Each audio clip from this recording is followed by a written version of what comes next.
Hello dear students, आज हम प्रारंभ करेंगे 6 चैप्टर के अंतर्गत नेक्स्ट टॉपिक सेल का टर्मिनल विभवांतर V, विद्युत वाहक बल E तथा आंतरिक प्रतिरोध स्मॉल r में संबंध है।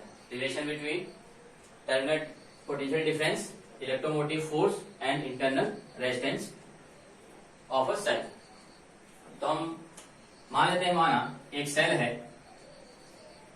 और इस सेल का विद्युत वाहक बल E है और सेल का आंतरिक प्रतिरोध स्मॉल r है।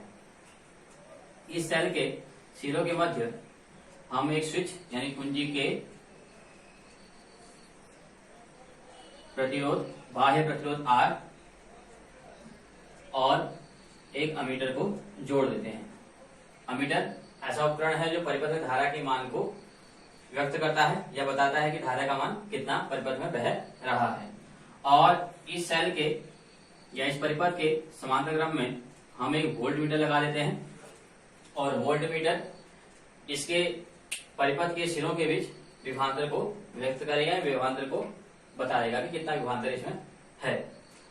किसी परिपथ में एक चीज याद रखेंगे, हम किसी परिपथ में जब हम अमीटर का प्रयोग करते हैं तो अमीटर को परिपथ के श्रेणी क्रम में प्रयोग में लाया जाता है और जो वोल्ट मीटर होता है उसको हम परिपथ के सिरों के मध्य समांतर क्रम में जोड़ते हैं। तो सेल को जोड़ने पर कुंजी को ऑन करते हैं तो इसमें धारा I बहना प्रारंभ हो जाती है।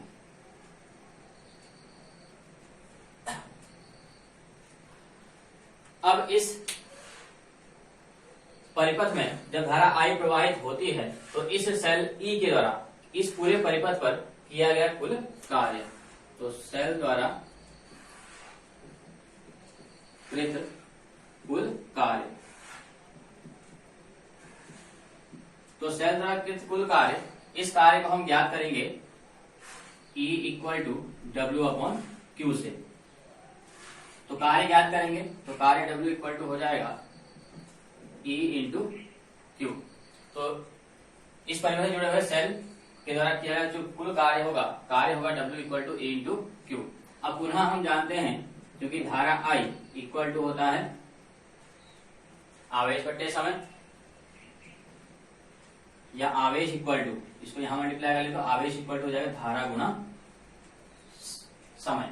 इस वैल्यू को यहां पर तो सेल द्वारा किया गया कार्य हो जाएगा E into I into T। यह हो गया सेल द्वारा किया गया कार्य। अब इस सेल द्वारा किया गया जो कुल कार्य होगा वह दो कार्यों में विभक्त होगा। एक कार्य तो इस बाह्य प्रतिरोध के लिए होगा यानी कि बाह्य कार्य, और एक इस सेल के लिए आंतरिक कार्य होगा। जो सेल है इसके अंदर का यानी कि इसके भीतर किया गया कार्य,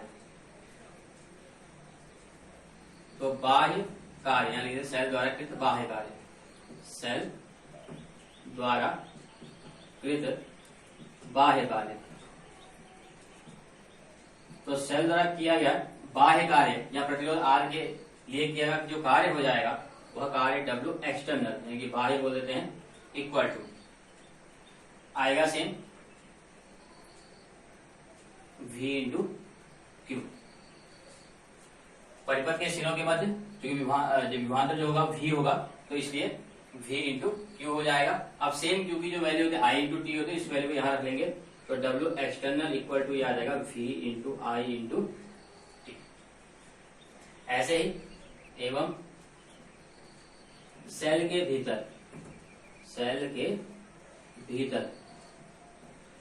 कृत कार्य, तो सेल के भीतर कृत कार्य यानी कि सेल का आंतरिक कार्य कहेंगे तो W इंटरनल आंतरिक कार्य यह हो जाएगा। यहां के लिए हम विभवांतर V डैश मान लेते हैं तो V डैश इंटू Q, या इसी को अगर ले लें तो W internal equal to V dash, अब Q की वैल्यू रख देंगे, Q की वैल्यू IT है तो V डैश IT हो जाएगा।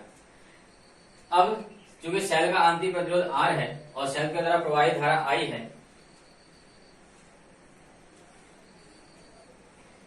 सेल का आंतरिक प्रतिरोध R है तो इसलिए सेल के लिए तो सेल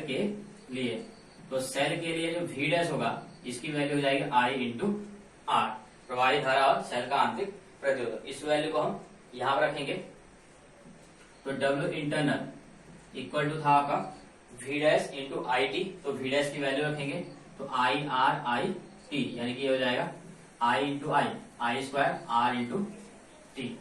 ये हो गया सेल के द्वारा किया गया कुल कार्य। अब ऊर्जा संरक्षण के नियम से, क्योंकि ऊर्जा ना तो उत्पन्न की जा सकती ना ही नष्ट की जा सकती है, यानी किसी परिपथ की ऊर्जा जो होती है वह संरक्षित रहती है। तो ऊर्जा संरक्षण से, तो ऊर्जा संरक्षण से हम कह सकते हैं कि सेल के द्वारा किया गया इस पूरे परिपथ के लिए जो कार्य होगा वह बाह्य परिपथ के द्वारा किया गया कार्य और आंतरिक परिपथ के द्वारा किया गया कार्य के योगफल के बराबर होगा। तो अतः कुल कार्य EIT बराबर एक्सटर्नल वर्क VIT प्लस और आंतरिक कार्य इंटरनल वर्क जो हमने यहां पे निकाला I स्क्वायर RT। तो EIT, इन दोनों में से IT कॉमन आ जाएगा तो IT कॉमन लेंगे तो यहाँ बचेगा V प्लस यहाँ I और R बच जाएगा। तो यह IT से IT कैंसिल, तो E equal to V plus I R, यानी कि सेल का जो कुल विद्युत वाहक E हो गया वह होगा टर्मिनल विभवांतर प्लस सेल धारा और सेल का आंतरिक प्रतिरोध। या इसको ऐसे ले सकते हैं, या आई आर को यहां ले आते हैं तो V इक्वल टू हो जाएगा E माइनस आई आर। तो यह हो गया सेल के टर्मिनल विभवांतर V, विद्युत वाहक बल E और आंतरिक विद्युत R में संबंध V equal to E minus I R. इसके बाद इसे हम नेक्स्ट टॉपिक देखते हैं।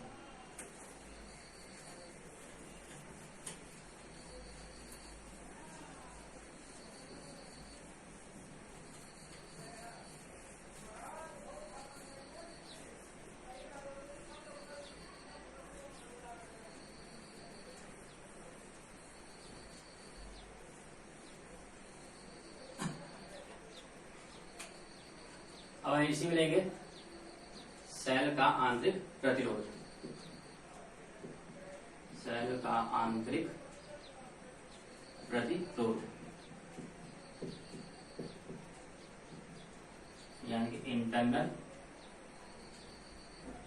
Resistance of cell small are.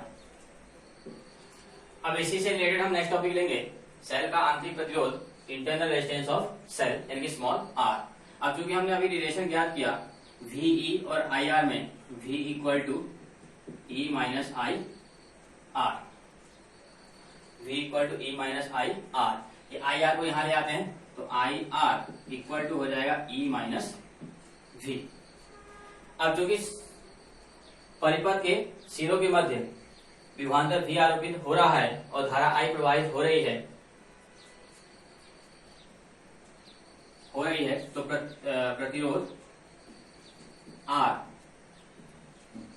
के सिरों के मध्य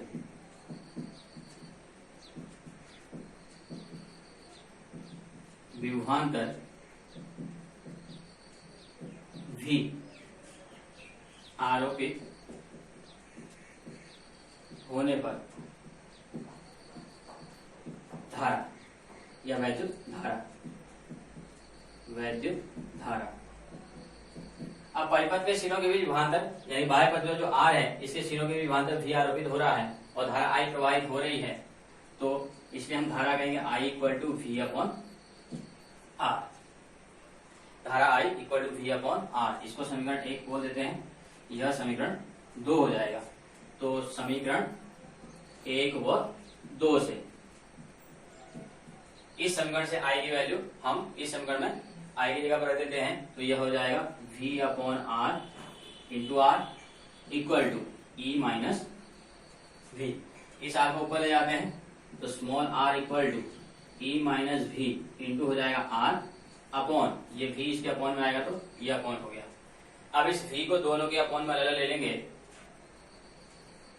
तो यह हो जाएगा R इक्वल टू, इसको अलग कर लेते हैं तो E upon V minus V upon V into R हो जाएगा। ये V से भी कैंसिल तो small r equal to E upon V minus 1 into R. अतः सेल का आंतरिक प्रतिरोध R बराबर E upon V minus 1 into R हो जाएगा। और इस डेरिवेशन या इस फॉर्मूले का जो प्रयोग है हम बाद में विभव मापी पढ़ेंगे, तो विभव मापी की सहायता से हम सेल का आंतरिक प्रतिरोध ज्ञात करते हैं। उस को जब हम ज्ञात करेंगे सेल का आंतरिक प्रतिरोध विभव मापी की सहायता से, तो उसमें हम स्मॉल r की इसी वैल्यू का प्रयोग वहां पर करते हैं। इसमें लास्ट टॉपिक हम देख लेते हैं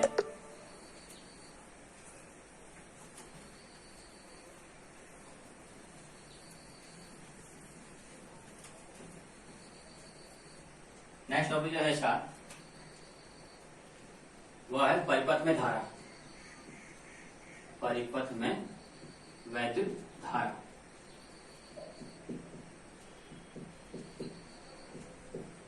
इलेक्ट्रिक